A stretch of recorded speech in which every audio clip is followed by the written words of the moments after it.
Magandang hapon sa lahat, lalong-lalo na kay Ginang Disyerto. Ako nga pala si Chia Cordovial. Kami ang pangkat-4 at kami ay tinahasan sa araling pangpahalaga or appreciation lesson. Ang araling pagpahalaga ay pamaraang ginagamit kailanman at mga layunin.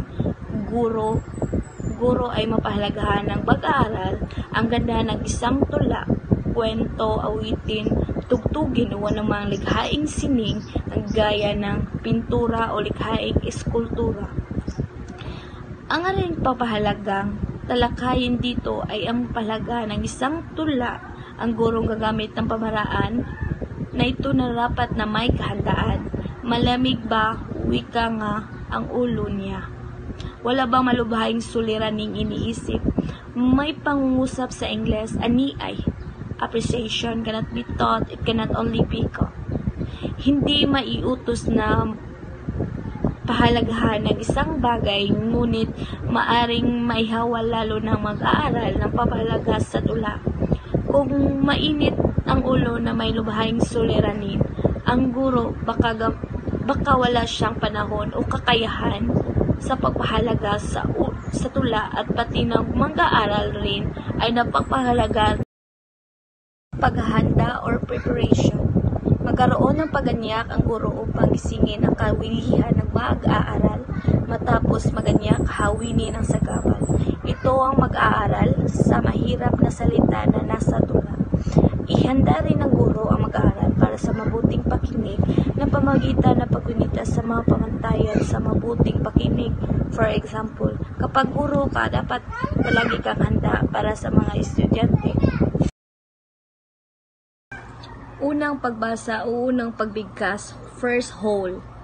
Bibigkasin o babasahin ng guro ang tula noong buong husay at damdamin. Samantalang malinaw na bibigkas ng guro ang tula, nakikinig naman ang mga mag-aaral. Maari rin sa halip ng guro bumigkas o bumasa sa bigkasin o babasahin na ay isang mag-aaral na may kakayahan o ganitong gawin. So, ang unang pagbasa at ang unang pagbigkas ay may bahagi ng edukasyon sa mga batang nag-aaral.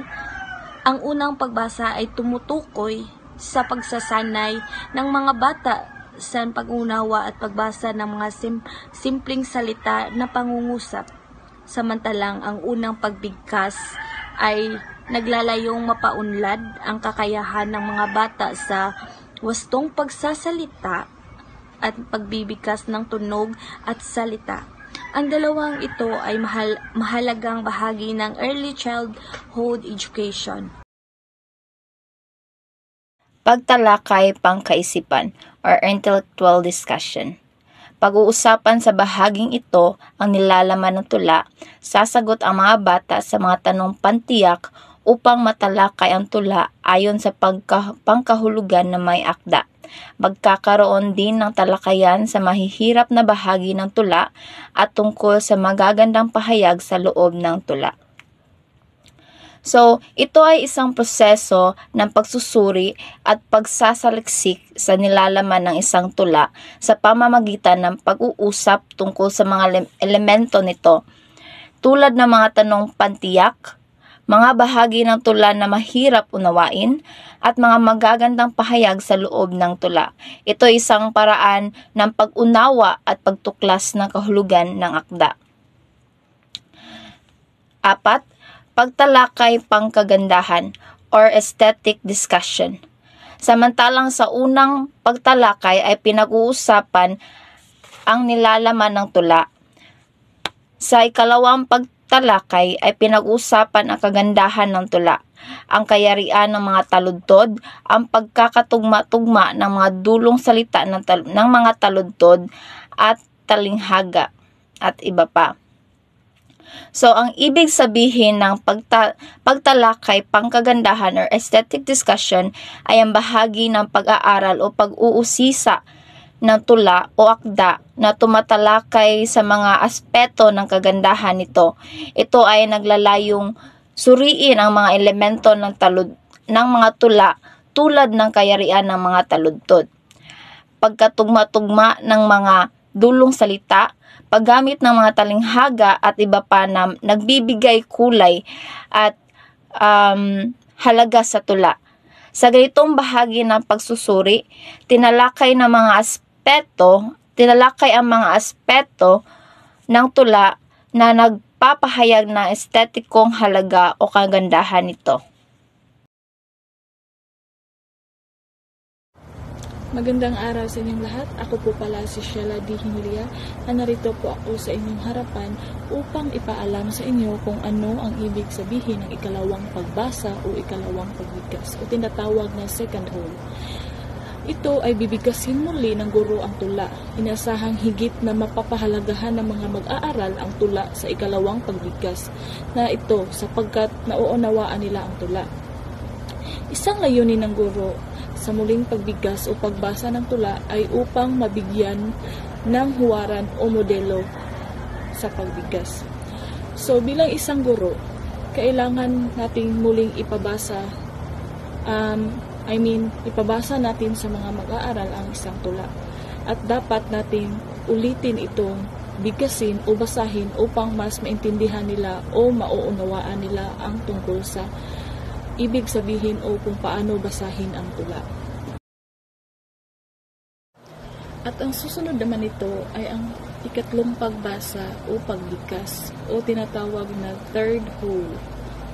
Babasahin ng mga mag-aaral ang tula hanggat maaari ay bigyan ng pagkakataon ang lahat ng mga mag-aaral na makabigkas ng tula o makabasa ng tula. Subalit, gawin ito sa paraang hindi mababagot ang mga bata. Ibig sabihin ng mababagot, hindi sila masawa o mas maganahan silang mabasa. Kailangan dapat ang tula na ibibigay mo sa mga bata ay interesting na tula upang mas mabilis nila itong maintindihan at para na rin hindi ka mahirapan sa pag-explain sa kanila kung paano o ano ang ibig sabihin ng tula. So, mayroon akong halimbawang tula dito at ipabasa ko ito sa mga mag-aaral at pagkatapos magbasa ng mag-aaral ay uulitin kong basahin ito o uulitin ng magtuturo ang pagbasa ng tula upang mas maintindihan ng mga mag-aaral kung ano ang tamang pagbigkas ng tula. So, narito ang halimbawa kong tula. Sa silong ng klase, mga matay nagliliyab, ikot ng orasan, wagas ang galak. Bawat leksyon parang kwento'y masalimuot. Ikatlong baitang nag-aaral ng masigla. Sa sipag at tiyaga, doon sila nangunguna. Pusong punong-puno ng pangarap, laging umaasa. Mga guro'y gabay, ilaw sa dilim. Sa ikatlong baitang, lihim na matagumpay simula. Reses na masaya, tawanan ay umaagos. Sa ilalim ng araw, mga pangarap ay lumalago. Bawat kaklase, kalaro sa paligsahan. Sa ikatlong baitang, siya'y walang katumbas. Pag-ibig sa pag-aaral, tila'y bumabalot sa mga mag-aaral. Sa mga aklat at papel, pangarap ay nalilimbag. Ikatlong baitang, tanikalay na bibigyang saysay. Sa pag-unlad ng isipan, kinabukasan ay masigla. So, yun po ang halimbawa ng tula. At dapat bigkasin muli ito ng guro upang mas maintindihan ng mga mag-aaral kung paano ito bigkasin. Ikapito, paglalapat ng himig or setting to music. Sa mababang paraan, lalo na sa mababang baitang, higit na napapalagahan ng mga mag-aral ang tula pagkatapos na ito ay malapatan nila ng himig. Ang tula, kasi pagkatapos na ito ay malapatan nila ng himig, ay maaaring magpahiwatig ng kalagahan ng musika o awit sa edukasyon. Ito ay nagpapakita na ang pagkakaroon na tunay na damdamin o emosyon ay mas nabibigyang diin ng mga mag-aral kapag nilapat nila ito sa musika o awit. Panghuli, pagsasaulo sa tula o memorizing the poem. Hindi lahat ng tula ay pinapasaulo ng guro. Kung magpapasaulo ng tula, gawin ito sa lalong kawili-wiling pamaraan upang hindi mabagot ang mga mag-aaral. Mabagot kay di Islam malayan. So, ang gagawin o pamaraan ay paglalapat ng himig sa tula dahil mas madaling maiintindihan ng mga mag-aaral kung ano talaga ang ibig sabihin ng tula. Ano ang message sa tula gani. So mas madali siyang masabtan sa mga estudyante at mas madali din nila itong masasaulo dahil paulit-ulit nila itong aawitin.